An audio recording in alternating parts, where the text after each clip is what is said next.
The 28th stanza of Adi Shankaracharya's Bhajagovindam. Sukhatah kriyate Rama bhogah paschadhanta sharire rogah yadyapi loke maranam sharanam tadapi na munchati papacharanam. What does this mean? Sukhatah, that is for pleasures. So for getting pleasures, what does a man do? Kriyate, he does Rama bhogaha. Rama bhogaha is indulgence. Bhogaha is indulging in. Rama is carnal pleasures or sexual pleasures. So he keeps on indulging in sexual enjoyments and carnal pleasures. For his pleasure, he feels that is happiness. So what happens? Paschad dhanta.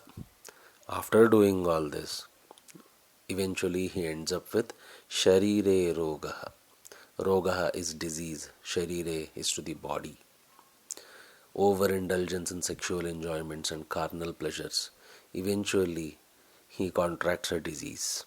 Sharir, that is, the body is full of diseases. Yadyapi loke maranam sharanam.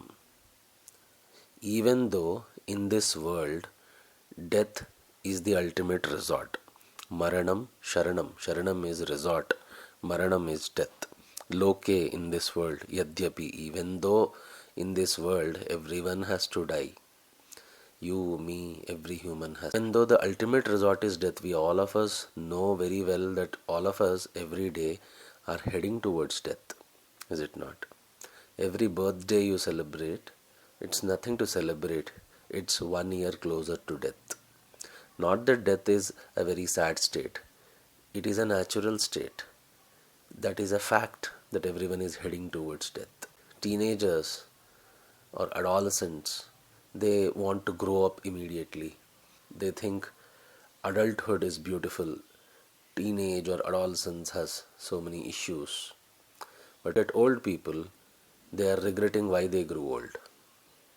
In fact, most of you probably feel the school days or college days were the best of your life because you never had any responsibilities.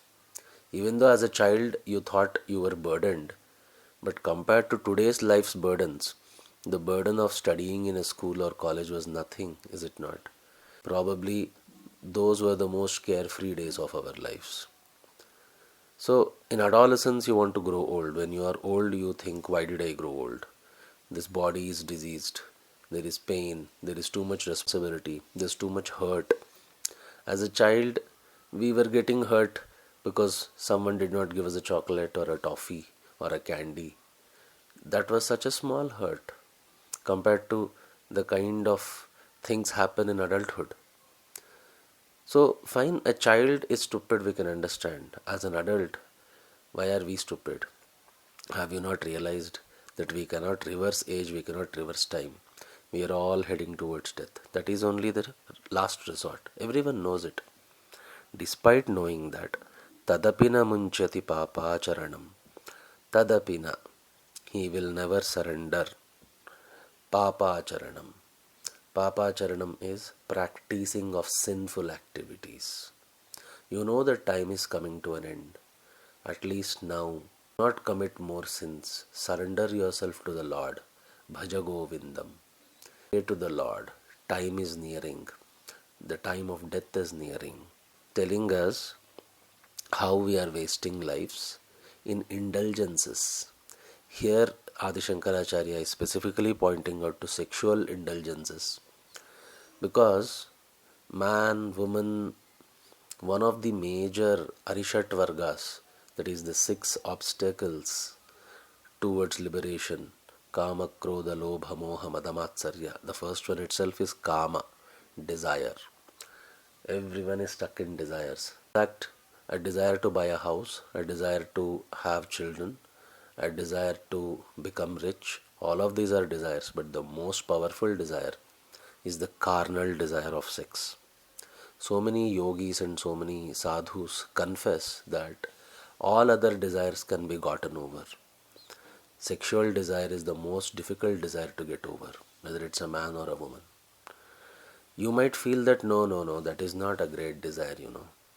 But when you are on the path of a seeker, on the path of liberation, you will slowly realize that every other desire is slightly easier to let go. But it is the sexual desire which will hold you, which is one of the most difficult desires to get over. Because it is carnal, it is basic to your human nature. You are a man or a woman, your gender decides your sex, your gender decides your sexual drive and a desire for sex. In fact, it is the desire for sex which primarily decides what is our gender in this janma or in the next janma. With that desire only we were born. We were born due to the sexual desire of our parents. They probably had a desire to have children, but more importantly, there was a desire for sex. So this is one of the basic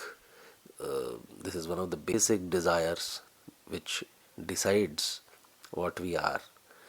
So many experience seekers admit this, that getting rid of sexual desire is one of the last obstacles to overcome karma, and karma is just one out of the six.